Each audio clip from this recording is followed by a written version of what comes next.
Mini world. ایک گاؤں میں روی نامی ایک امیر اور نیک دل آدمی رہتا تھا۔ اس کے پاس سب کچھ تھا، دولت، طاقت اور عزت، لیکن اس کے دل میں ہمیشہ ایک خلا محسوس ہوتا تھا۔ ایک دن جب وہ گاؤں میں چل رہا تھا تو اس نے ایک غریب کسان رمیش کو دیکھا جو کھیت میں خوشی خوشی کام کر رہا تھا۔ رمیش ہمیشہ مسکراتا رہتا، حالانکہ اس کے پاس بہت کام تھا۔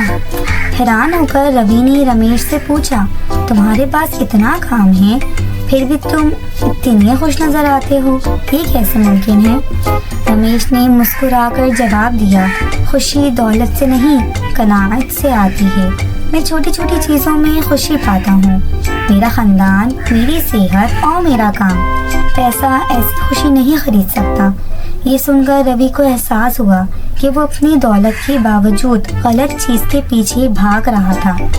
اس دن کے بعد اس نے زندگی کے چھوٹے لمحات میں خوشی تلاش کرنے پر توجہ دی۔ اس سے اخلاقی سبق یہ حاصل ہوتا ہے، حقیقی خوشی قناعت سے آتی ہے، دولت سے نہیں۔